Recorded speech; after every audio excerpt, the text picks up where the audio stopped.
तुम्हा सर्वांचं माझ्या YouTube चॅनलमध्ये पुन्हा एकदा स्वागत आहे. तर आजच्या व्हिडिओमध्ये आपण 10वी गणित भाग 1 याच्यामध्ये जे आपलं प्रकरण क्रमांक 5 आहे संभाव्यता.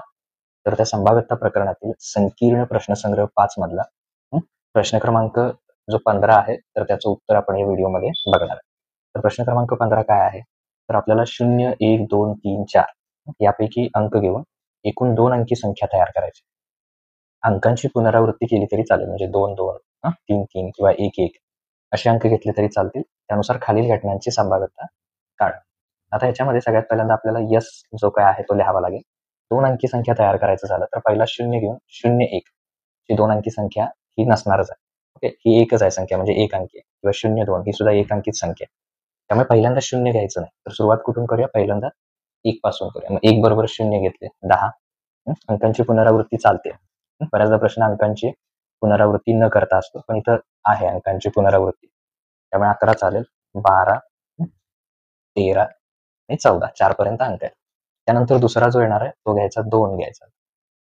तर 2 आणि 0 म्हणजे 20, 21, 22, 23 आणि 24. त्याच्यानंतर पुढचा घ्यायचा 3, 30, 31, 32, 33, 34. त्यानंतर 4.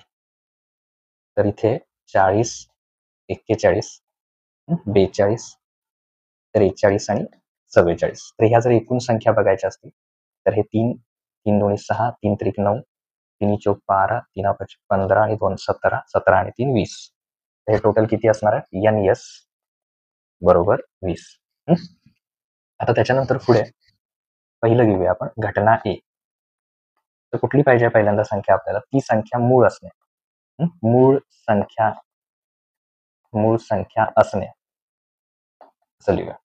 तर ह्यातल्या मूळ संख्या कोण कोण आहेत ते शोधून काढायचं. म्हणजे ए मध्ये कोण कोण येणार बघा, ते आधी ठरवूया. 11, 13, त्यानंतर 23, इथे 31, त्याच्यानंतर 41 आणि 43.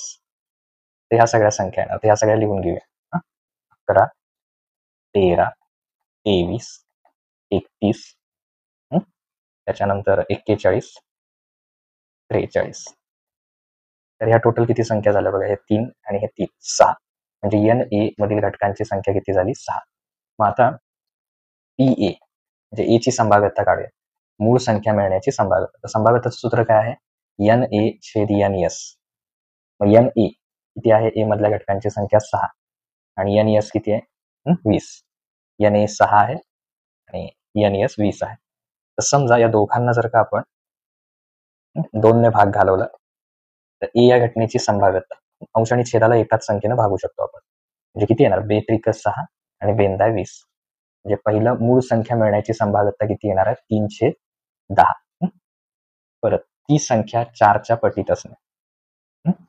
आता घटना बी घ्या. त्याच्यासाठी घटना बी संख्या 4च्या पटीत असणे किंवा 4 ने भाग जाणे त्या संख्येला. तर 4च्या पटीत कोण कोण येणार आहे? इथे बघूया आपण. 12 एक येते. इथे बघा 12 एक येणार. त्याच्यानंतर आणखीन 4च्या पटीत 20, 24. त्याच्यानंतर इथे जर का आपण बघितलं 32, त्याच्यानंतर 40 आणि 44. म्हणजे 12, 20, 24 या सगळ्यांची इथे घेऊया. 12, 20, 24, 12, 20, 24. त्याच्यानंतर 32, 40, 32, 40 आणि 44.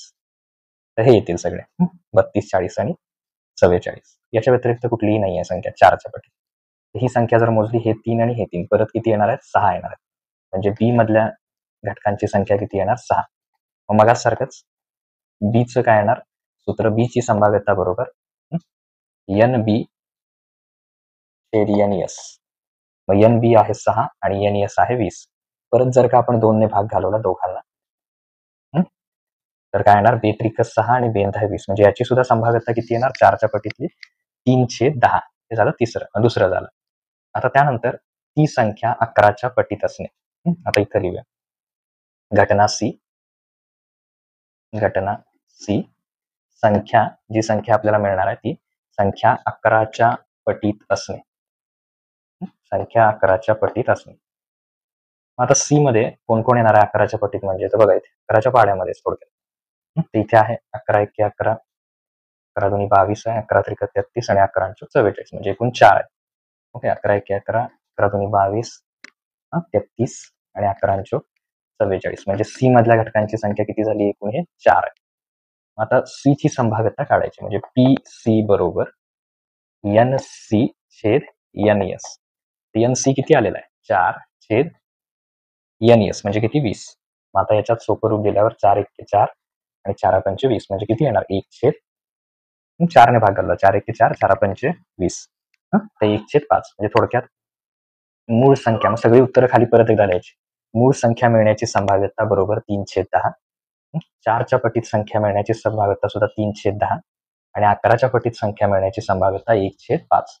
अशी तिन्ही काय करायचं उत्तर म्हणून परत एकदा खाली शब्दामध्ये लिहायचं.